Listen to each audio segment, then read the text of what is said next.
Hey tubers, welcome back for another adventure. I'm going to try to answer some more of the questions, and this is just a quick response to a question that I was asked about what tools do I use. And it kind of starts with the what tools do I use almost every day, then gradually to, what other tools are there that are used, right? So every day, most of my tools are nothing spectacular. This is Harbor Freight's, well, the Ratchets Harbor Freight. That's, believe it or not, bench top, the extender. That's the old Kmart stuff. But I like the metal extender, goes straight through the extension. So 1/4 inch, nothing special. I mean, 6-point, all 6-point. This set with the ratchet is somewhere around $15. Harbor Freight also sells an extension. I really use that set like every day. I mean, obviously vice grips, you use those. This is also Harbor Freight. I don't know, $10-12 for the sockets. All 6 points. Harbor Freight, this handle's about 20, 1/4 inch on one side, 3/8 on the other, flex head. I use that quite a bit. Sometimes if I'm like really leaning on this thing and I feel it flexing, I'll put your standard ratchet on it. That happens to be a great neck, like if I'm trying to take a wheel off or something, For my combination open-end box, Harbor Freight, they sell these for like $6. Cutting, and you'd be surprised how much wire trimming you need to do, cutting tape and all that. They sell these for 50 cents on the way out of Harbor Freight. These are Dollar Tree. They're actually meant for pruning roses or something, I don't know, but they're very sharp and they do a nice job. Pliers, I mean, obviously diagonal cutters, and these are needle nose. These were made in Germany. I happen to like them because they're really nice and tight and they're strong. You can twist things about in them. The metal's really good. The ends don't flex. These, I'm not sure who made them. I got them at a flea market. It says IBM on them. But I like the little kind of gap in there. That's not because somebody cut a live wire.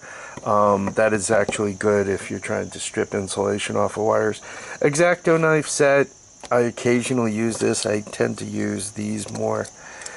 Screwdrivers. Anybody who works on the Japanese China stuff realizes that Phillips Head screwdrivers are a pest. Most of the time I like using these because sometimes you take the bit out and you're doing things by hand. I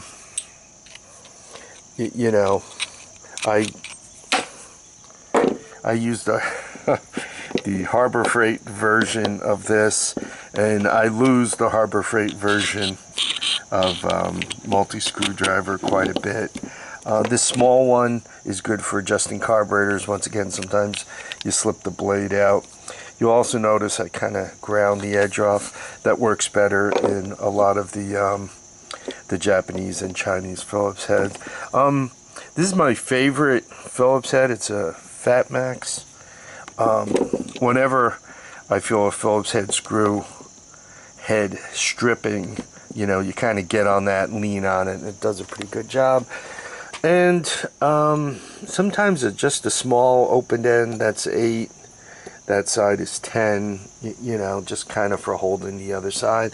So like these tools and Harbor Freight meter used like every day. You really kind of, if you don't have these, it's kind of hard to work on a Honda. You bring a Honda in, right? You need to get the spark plug out.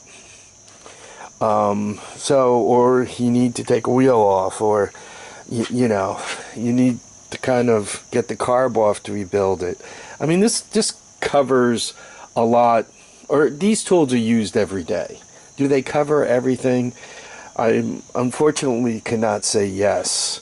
Some motors, for getting the spark plugs out, the Predators and so forth, even some of the Kawasaki's, these won't fit to get the spark plug out. You need to use these guys that are preformed. That's why whenever I see a motorcycle toolkit at a flea market for 50 cents, $1, $2, I just buy it, because you can never go wrong having an extra one of those floating around, so to speak. So that's like every day. I think going a little further, I mean, my Cordless Tools, I like the Ryobi all-in-ones. I mean, that's a 1/4-inch driver, right? And you know, obviously you need the bits for it. And I try to, this is just some hardware, you know, screws and all. And once again, you try to keep the bits where you can find them, right? I mean, you want to drive these are roofing, metal roofing screws. You really kind of want to keep the bit such that you can find it, right? 1/2-inch impact, 1/2-inch drivers, drills. I have a few of them. Here are two. This is the 18-volt lithium-ion series, by the way, and the battery swap between everything. It's nice to have a drill for drilling, and then one for making the hole bigger, or, you know, customizing the hole. Obviously, reciprocating saw, you know, you can never go wrong with that. Diagnosis. For diagnosis, once again, the Harbor Freight meter. Then comes, you know, compression testers. This is the quick release Harbor Freight. This is the my old set. This is the compression leak up tester. That's just another impact thing. Specialty tools. I mean, this is I just picked these up. This is gear wrench. It happens to be SAE, not metric. Would have preferred metric. I ended up getting it for $10. But every once in a while, you just happen to get in a spot where this works perfectly for you. That's the Ryobi radio. Cutting, shaping. I use Harbor Freight grinders. Do yourself a favor, leave the guards on them, and wear safety glasses, wear leather gloves. Kind of upgraded my grinder. I had a few close calls, a few grinder bites. And by the way, it doesn't take much of a grinder bite to, you know, not only give yourself a gash, you know, you cut something important in there, suddenly you don't have feeling in your thumb, or your thumb doesn't work like it's supposed to. So, you know, try to give yourself that extra margin with a set of gloves. Both hands, by the way, because occasionally a grinder does get loose.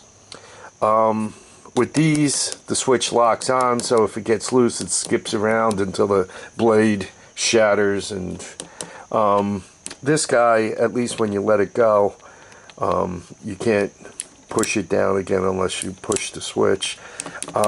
If possible, it's really better to use safer tools. You know, if you want to do this for 50 or 60 years, you know, you start out as a teenager and you want to still be doing it at the age of 70 or 80, and you want both your eyes and both your hands and all 10 of your fingers, you really want to think about safety. You know, if you have a really good set of safety glasses that you never need, that means both your eyes are fine. If you have no safety glasses or a cheap set of goggles and you lose an eye, you know, they don't grow back. It's gone. So, you know, think about safety with all this stuff. I find a lot of injuries have to do with, you know, fatigue, or I'm going to get this done before I go in tonight, or, you know, or I'm cranky because, you know, place is a mess and, you know, I'm trying to move something that I shouldn't be moving. I mean, that's where most injuries take place. So when it comes to tools, your body is a tool, and you want to be careful with it because you know you don't get a redo when you lose an eye. I mean, yeah, you have a second eye, but you know the first one's gone, right? So I use jumper packs all the time. This one's kind of on its way out. It's several years old. This one's newer. I like the newer one because of the long leads. But for some things that draw real heavy current with the starter, I notice the voltage at the quad, so to speak, the starter's going around, but the voltage is a little low at the end of the lead, and sometimes CDIs don't fire when the voltage is too low. So you know, pay attention. I mean, sometimes I hook the CDI part up to this jump pack, which has enough power to power CDI easily, and then use this guy to turn the starter around. That's everyday tools. I mean, we could keep going. Welders downstairs. There's a couple of Lincoln tombstones, real good for heavy welding, so to speak. I got this Harbor Freight flux core. If you use good flux core wire in it, it does, you know, a decent job. You'll find as you upgrade your welding, if you learn how to weld like on a Lincoln tombstone, and then you upgrade your equipment, you'll find your welding gets better. Particularly, I mean, remember the old goggles were like a strip this big and you could see hardly anything. You were welding by braille, more or less. Well, the bigger area makes welding better. The auto change helmets makes welding better. That's a Harbor Freight one, cheap one. And the better auto change helmets make things even better yet. Once again, going from tombstone to this means that you can weld not only thick metal, you can weld your thinner stuff without warping it with this. And then as you go from this to, there's a DC Lincoln flux core, and it also does metal inert gas MIG welding. It's on that rolling shelf over there. Your welding steps up even again, especially with the metal inert gas. As you go TIG, right, you know, you're able to do different metals without warping surfaces, you know, putting too much heat into the object you're welding. So as you upgrade your, after you learn how to weld, and then as you upgrade your equipment and learn how to use it, your welding gets better. I would call myself, you know, kind of a farmer welder. My welds work, but they're not at all pretty. This more or less covers my tools. We'll discuss layout in the next video, where I'm trying to get with this shop. So I hope that helps. If there are any tool questions, please ask, and I could go into detail. I like to collect American-made hand tools. Like when I was a kid, my father had a set of these. I think everybody's father had these Stanleys. They were made in America back then, and they're really pretty good. Harbor Freight stuff, you know, I've picked up like 1 million sets of these free screwdrivers, and they're worth exactly what I paid for them. I mean, I don't know what they're good for. They're more trouble than they're worth. I should just throw them out. Okay, I guess that about covers it. I want to thank everybody for watching and commenting and subscribing. Please remember to keep your feet down, keep your heads up, and get out and enjoy each and every day. Bye now.